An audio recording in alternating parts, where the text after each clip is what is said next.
یہ واقعہ نبی کریم صلی اللہ علیہ وآلہ وسلم کی پیدائش سے صرف 55 دن پہلے پیش آیا تھا کہ جب یمن کا بادشاہ ابرہہ ہاتھیوں کی فوج لے کر خانہ کعبہ کو مسمار کرنے کے لیے مکہ پر حملہ آور ہوا تھا۔ اس کا سبب یہ تھا کہ ابرہہ نے یمن کے دارالسلطنت صنعا میں ایک بہت ہی شاندار اور عالی شان گرجا گھر بنایا اور یہ کوشش کرنے لگا کہ عرب کے لوگ بجائے خانہ کعبہ کے یمن آ کر اس گرجا گھر کا حج کیا کریں۔ جب مکہ والوں کو یہ معلوم ہوا تو قبیلہ کنانہ کا ایک شخص غیظ و غضب میں جل کر یمن گیا اور وہاں کے گرجا گھر میں پخانہ کر کے اس کو نجاست سے لت پت کر دیا۔ جب ابرہہ نے یہ واقعہ سنا تو وہ طیش میں آپے سے باہر ہو گیا اور خانہ کعبہ کو ڈھانے کے لیے ہاتھیوں کی فوج لے کر مکہ پر حملہ کر دیا۔ اس سے پہلے اس کی فوج کے اگلے دستے نے مکہ والوں کے تمام اونٹوں اور دوسرے مویشیوں کو چھین لیا۔ اس میں 200 یا 400 اونٹ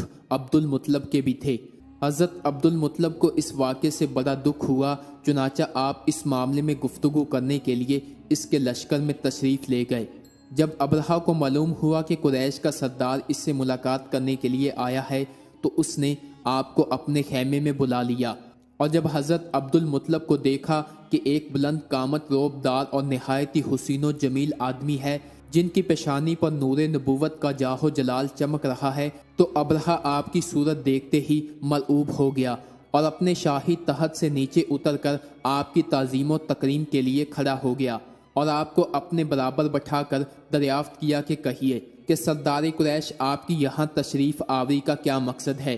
حضرت عبد المطلب نے جواب دیا کہ ہمارے اونٹ اور بکریاں وغیرہ جو آپ کے لشکر کے سپاہی ہانک لائے ہیں، آپ ان سب مویشیوں کو ہمارے سپرد کر دیجئے۔ یہ سن کر ابرہہ نے کہا کہ اے سردار قریش، میں تو یہ سمجھتا تھا کہ آپ بہت ہی حوصلہ مند اور شاندار آدمی ہیں، مگر آپ نے مجھ سے اپنے اونٹوں کا سوال کر کے میری نظروں میں اپنا وقار کم کر دیا، کیونکہ اونٹوں اور بکریوں کی حقیقت ہی کیا ہے؟ میں تو آپ کے کعبہ کو توڑ پھوڑ کر برباد کرنے کے لیے آیا ہوں، آپ نے اس کے بارے میں کوئی گفتگو نہیں کی۔ یہ سن کر حضرت عبد المطلب نے کہا کہ مجھے تو اپنے اونٹوں سے مطلب ہے، کعبہ میرا گھر نہیں بلکہ وہ تو خدا کا گھر ہے، وہ خود اپنے گھر کو بچا لے گا۔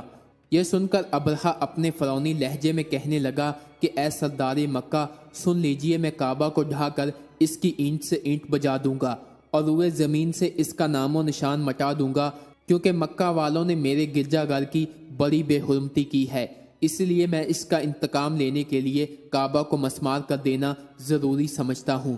حضرت عبد المطلب نے فرمایا کہ پھر آپ جانیں اور خدا جانے، میں آپ سے سفارش کرنے والا کون؟ اس گفتگو کے بعد ابرہہ نے تمام جانوروں کو واپس کر دینے کا حکم دیا اور عبد المطلب تمام اونٹوں اور بکریوں کو ساتھ لے کر اپنے گھر چلے آئے اور مکہ والوں سے فرمایا کہ تم لوگ اپنے اپنے مال مویشیوں کو لے کر مکہ سے باہر نکل جاؤ اور پہاڑ کی چوٹیوں اور غاروں میں پناہ لے لو۔ مکہ والوں سے آپ یہ کہہ کر پھر خود اپنے خاندان کے چند آدمیوں کو ساتھ لے کر خانہ کعبہ میں گئے اور دروازے کا حلقہ پکڑ کر انتہائی بے قراری، گریہ و زری کے ساتھ اس طرح دعا مانگنے لگے کہ اے اللہ، بے شک ہر شخص اپنے اپنے گھر کی حفاظت کرتا ہے، لہٰذا تو بھی اپنے گھر کی حفاظت فرما اور صلیب والوں کو اور صلیب کے پجاریوں کے مقابلے میں اپنے اطاعت و اشار کی مدد فرما۔ حضرت عبد المطلب نے یہ دعا مانگی اور اپنے خاندان والوں کو ساتھ لے کر پہاڑ کی چوٹی پر چڑھ گئے اور خدا کی قدرت کا جلوہ دیکھنے لگے۔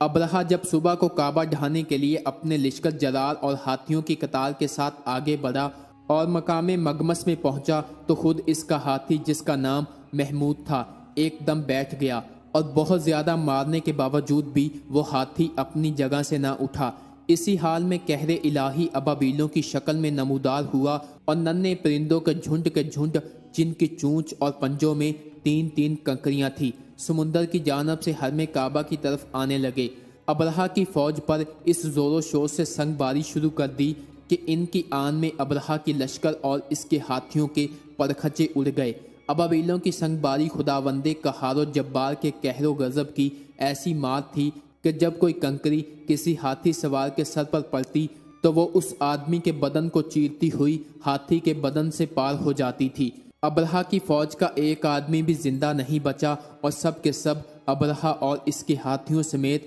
اس طرح ہلاک و برباد ہو گئے کہ ان کے جسموں کی بوٹیاں ٹکڑے ٹکڑے ہو کر زمین پر بکھر گئی۔ چنانچہ قرآن مجید کی سورہ فیل میں خداوند قدوس نے اس واقعہ کا ذکر کرتے ہوئے ارشاد فرمایا کہ اے محبوب، کیا آپ نے نہ دیکھا کہ آپ کے رب نے ان ہاتھی والوں کا کیا حال کر ڈالا، ان کے داؤ کو تباہی میں نہ ڈالا اور ان پر پرندوں کی ٹکڑیاں بھیجی تاکہ انہیں کنکر کے پتھروں سے ماریں، تو انہیں چبائے ہوئے بس جیسا بنا ڈالا۔ جب ابرہہ اور اس کے ساتھیوں کا یہ انجام ہوا تو عبد المطلب پہاڑ سے نیچے اترے اور خدا کا شکر ادا کیا۔ ان کی اس کرامت کا دور دور تک چرچا ہو گیا اور تمام اہل عرب ان کو ایک خدا رسید بزرگ کی حیثیت سے قابل احترام سمجھنے لگے۔ تو دوستو، یہ تھا اصحاب فیل کا واقعہ جو نبی کریم صلی اللہ علیہ وآلہ وسلم کی پیدائش سے 55 دن پہلے رونما ہوا تھا۔ امید ہے کہ دوستو آج کی ویڈیو آپ کو بہت ہی پسند آئی ہوگی۔ مزید ایسی ویڈیوز کے لیے